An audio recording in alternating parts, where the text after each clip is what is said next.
All right, we are getting ready to get started. We're going to live stream this. So I would recommend having a yoga mat, um,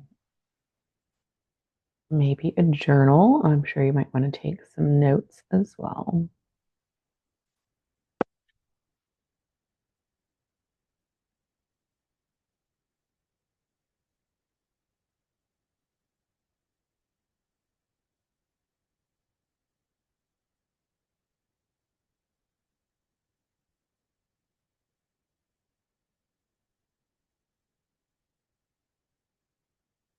All right, so we're just going to take a moment, making sure our live stream is going. This also gives you a moment to just, hey, we're live. And you might want to grab a journal. You might want to grab a yoga mat or a rug, and it's completely fine as well. I often use my living room rug as my yoga mat. Very common. All right. So we're just checking in and we're getting ready to get started. I'm going to make sure that everything is streaming where it's supposed to be streaming and that it's accessible. All right. Go ahead and say hi. So it's super useful when you do just say hi. It lets me know who's watching, um, so that I can like bother you or anything, but so that I can know how to continue to provide the best wisdom for you during this practice, and as we continue on Tuesday mornings as well. Uh, this also helps with the algorithm. So as you say hi and as this gets more active, it's going to put it in front of more people.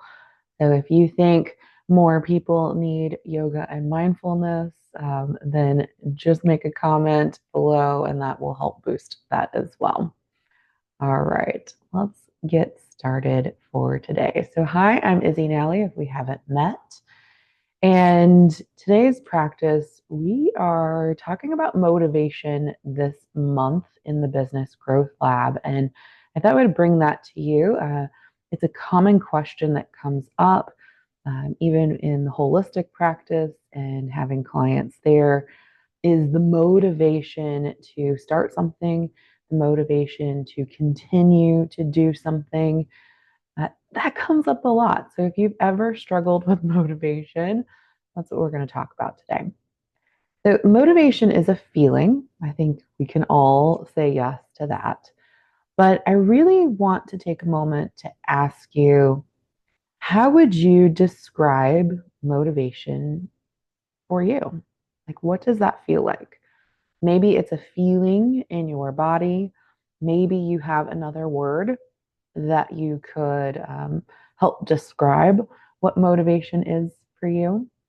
And I will say, overall, I think a lot of us, we want that feeling to feel inspired to take action, is generally the sense that I get from people. And inspiration is something that we typically want to feel from an outside source. So we want to be inspired by a movie or inspired by a quote, and we're often seeking motivation from outside of ourselves. And honestly, if we can pause and think about the time that we felt the most inspired, that lasted a longer term than just a short term motivation, then we need to get real with ourselves and say, like, have I experienced that before? Because most people I know have not. That often we watch this great video on YouTube and we feel inspired in that moment, and we might go research and find some recipes and maybe buy some things, but it didn't really inspire us to like really truly take action. It was minute action. So, to really truly inspire ourselves, I want to help you tie a new word to motivation and thinking of motivation differently.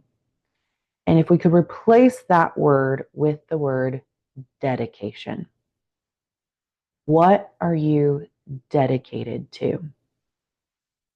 And for many of us, we might be dedicated to our TV.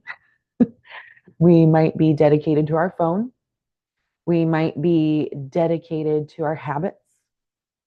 And we might be dedicated to things that we feel that we are almost hostage to.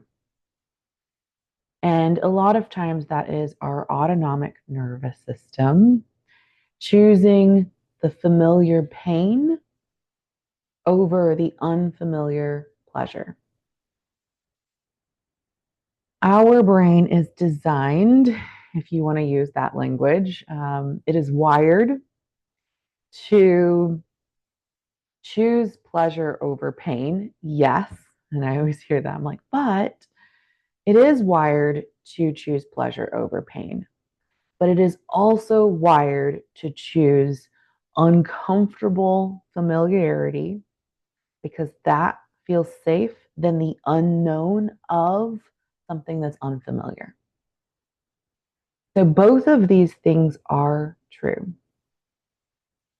But this beautiful word, dedication, is something that rides in the middle. It creates space between these two things. It allows this opening and this bridge. So often, these two things will go out the window, metaphorically, when there is a strong dedication to something. And so I encourage you, like, grab a journal, use this time, and write down what are you dedicated to? And it might not be the things that you're choosing intentionally. And this is exactly why I wrote the book Intentional Manifesting, because it's not this, oh, let's sit down and manifest the new car and the new house and the whatever it might be. Because most of us are wanting those things because we're wanting a feeling, and that feeling is normally safety or belonging. And we can have these things to be accepted in different ways, or we want to sit in that seat because it makes us feel safe. And it normally comes back to those two things. But really, when I talk to clients, the thing that they're really truly craving is peace when they wake up in the morning, feeling of purpose throughout the day, feeling of connection in the evening. And of course, most people want a good night's sleep. And it's all these things that we're getting tied up in. And it's coming back to remembering and intentionally choosing what we want to be dedicated to. I myself felt this in my meditation this morning, and this visualization, and I had to bring it to you because I was sitting there and really thinking about like what I want my future to look like, which I'm constantly constantly telling our members of the business growth lab to like do this practice daily, because we need to understand what it is we're creating, what it is our soul is drawn to, what it is our desires, our unique desires. And there are the desires that we typically think of like cravings, not that kind of desires. This longing, this pulling for the people who are wanting to write the book, who are wanting to start the business, for the people who feel the calling to do this thing to help other people, these positive things that are far bigger than I want chocolate and I want like all these little things. So, what are you dedicated to? And I ask you that not to make you feel bad. I ask you that because if we can see in a clearer way For me, I had a vision this morning of this beautiful yoga space um, or studio, and I've seen this studio in my mind several times over the years. And for the first time, I really truly saw myself teaching, and the room was filled, and it was such a beautiful feeling of like 40 to 50 people there to practice, and that we were all practicing together. And it wasn't ego based. It wasn't like, oh, wow, look how many people I brought together, or look at everybody listening to me. It was like such an honor and so heartwarming to see this many people coming to work on themselves, to keep coming into mindfulness, to um, be there to really help others as well by helping themselves. That feeling. I'm like, wow, okay, what do what do I need to do? Who do I need to be to hold that space? And it's so much more than for myself. It's for all of these people who are craving this, need this, and want to work on themselves and finding that inner peace so that they can share it with others, so that they can be the leaders, so that they can be the healers as well, and have this physical practice. Often here in the US, particularly, we see yoga very much as a physical practice.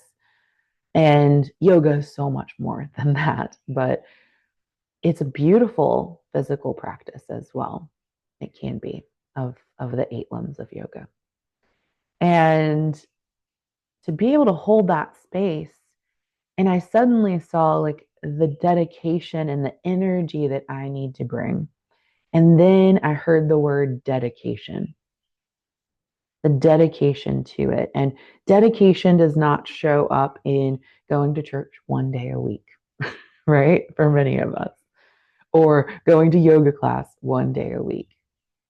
Dedication shows up in making it a daily practice, and not just one time a day, but how you're infusing it into your full day. Dedication.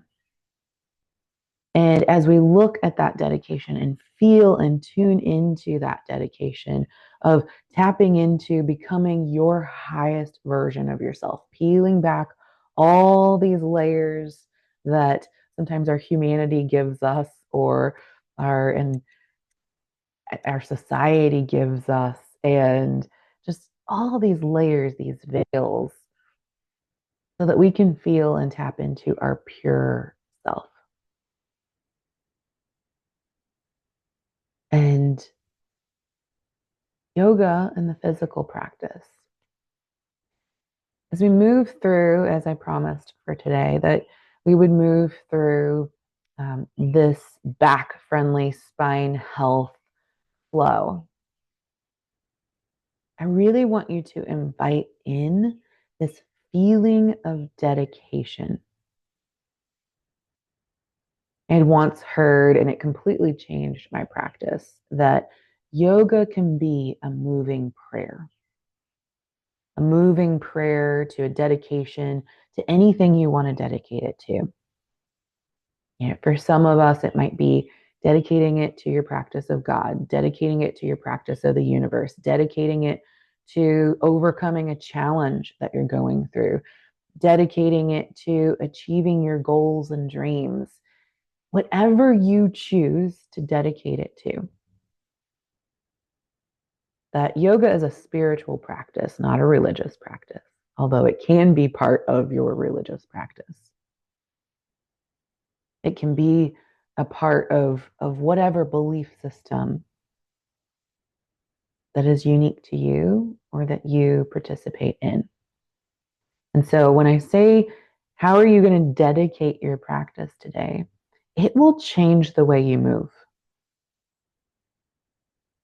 For example, when we push into Cobra and you are opening up your heart and you are rolling your shoulders back, are going to be very different. It's going to feel very different than I'm just pushing up because I have to get myself through this. That is survival. That is ego in yoga is described as like separating ourselves. The, ooh, I'm special. The, oh, look at me. The, I'm separate from everyone. I feel alone. That's ego talking. And I think it's quite ironic that ego and evil, like they're very similar words. And thinking of that as ego's not evil. Ego is this thought that we're separate, really, truly at its root. Because really, truly, we are all connected. We are all in this together. We are hopefully all elevating together. And that's why in the yoga practice, it's to work on yourself because you can better be there for others and better interact with others, that you can respond rather than react, so that you can feel and tune into your heart and others' hearts, so that you can be there, so that we don't get into the why is this happening to me, but rather seeing everything as it's all just lessons. This is all just our classroom. This is all just our opportunity to practice. It's all our opportunity to elevate and to elevate together. Okay. So I'm going to adjust and move. I have my yoga mat back here. So if you have a mat or a rug or a place to do this, it's just me on camera. So feel free to do this however you'd like. I'm going to show you a practice and we're going to infuse that dedication into it. But this practice particularly is meant to protect your spine more. So often in yoga classes, I see people just trying to mimic the advanced teacher and throw themselves through the posture rather than one, feel into the posture. And a lot of times it's just because you are not getting the full modifications that you need. So I'm going to show you as we come down to the floor, and we're going to do this a couple times, but as we come down to the floor, we do want our shoulders over the wrists. So a lot of times people will get here and this low back starts to droop and they're struggling. And know that your bottom can be back, your belly is tight, and you can just lean forward into your knees. The knees down would be the assist. As you're here, if you are pushing into the floor and pulling your shoulders up, it becomes harder. And that's what I see most people do. And feel free to walk your hands in a little closer to provide a little bit more support. If for you, taking them wider makes support, that is okay too.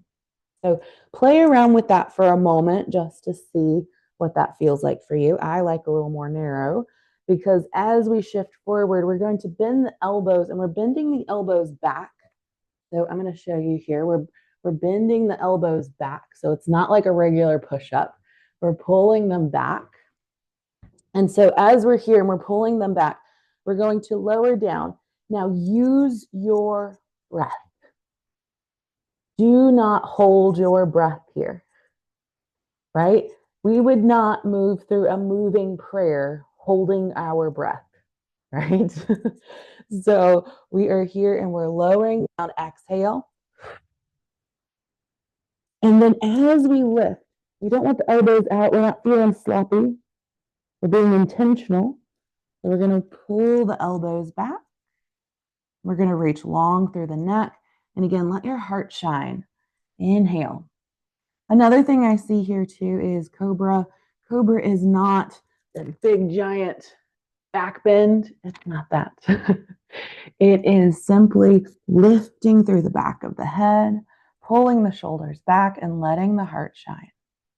We'll then exhale down and we're going to take an assisted push-up. So we're going to tuck the toes, keep the knees on the floor. Those elbows that are out, we're going to pull them in and we're going to inhale, push up. Exhale, tuck the toes, lift the hips. Exhale, downward facing dog. Then let's practice this again. Inhale, plank. Exhale, feel free to drop the knees as we lower down. Inhale, cobra. Exhale, lower. Inhale, push up. Exhale, shift back.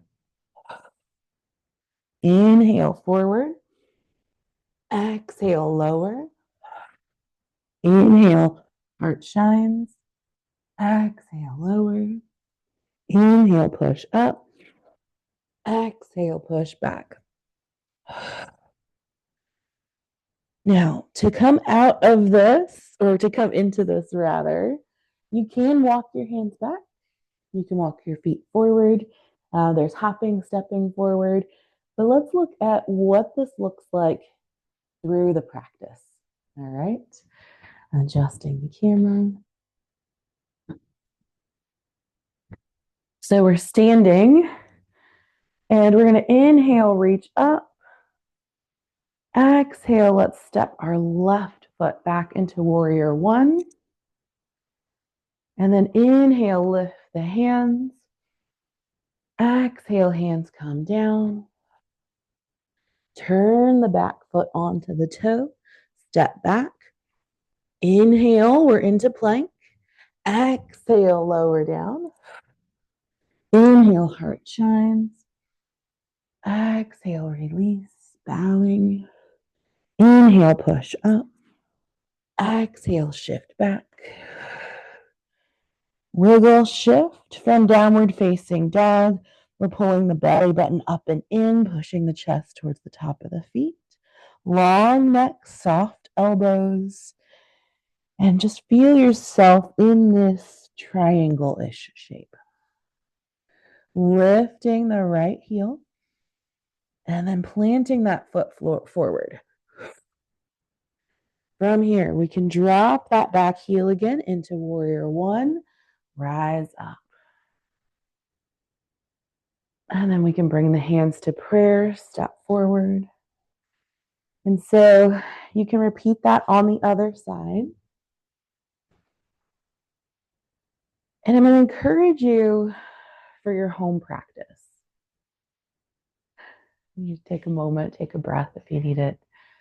For your home practice, it does not have to be this big giant flow like you would get coming to a studio class or a gym class. But simply that flow of opening the heart, bowing, pushing up, pushing back, shifting forward, getting into the rhythm of that is what is going to allow you to take a physical practice of your dedication. Make it a moving prayer for you. Okay, let's come back and into our downward facing dog. Feel free to walk the feet forward or walk the hands back. Roll yourself up, coming to the front of the mat. And let's step our right foot back into warrior one, or opposite that you did last time. Inhale, hands up. Exhale, hands come down. Step back into your plank. Again, exhale. Feel free to drop the knees as you lower. Inhale, lift the chest. Heart shines. Exhale, lower. Inhale, push up. And then the toes are tucked already. And we shift back in that downward facing dog on the exhale. Lifting the left foot. Inhale. Exhale, plant that foot. Drop the right foot heel into warrior one. So that's about a 45-degree angle. Rise up. Bring your hands to prayer. Step forward. You can see that just warrior one and moving through that, it does not have to be complicated. That you can choose, as we first started that, to not take any of the warrior poses. Just move through this up and down, pushing back to child's pose. Feel free to linger in child's pose for 2 to 5 minutes and just breathe. Bowing and being in that bowing posture. It also works with our root chakra, our feeling of safety. And when we're safe, we feel more able to dedicate ourselves as well. And when we are in a state of my world is falling apart, that when we can come back to what we're dedicated to, can give us a sense of safety just as much. And having that foundation to allow ourselves to shift out of scarcity survival, because nothing really good comes from being there, and into love, grace, abundance, trust, faith, hope, allowing ourselves to be there, to know that, right, like there's good that can come out of anything. But if we are stuck and we get ourselves stuck in survival, it will be very hard to see the good that can come from something. That we will stay stuck in the world is happening to me versus we can be in a space of the world, life, it's happening for me. To know that every challenge you're going through is an opportunity for growth. It's an opportunity to practice the tools that you've been learning and allow yourself to continue to feel that shift. Just like going to the gym, um, that physical practice of building up your muscles, we're building up our energetic muscle, our spiritual muscle, our mental capacity muscle. We're building up our stress muscles, even. Not all stress is bad. So, right, like a little bit of chocolate every day is not bad. It's when you eat the whole candy bar every day. And so, taking into consideration of, again, what are you dedicated to? And how are you going to practice that daily? Not when it's convenient, daily. All right. I will see you next Tuesday.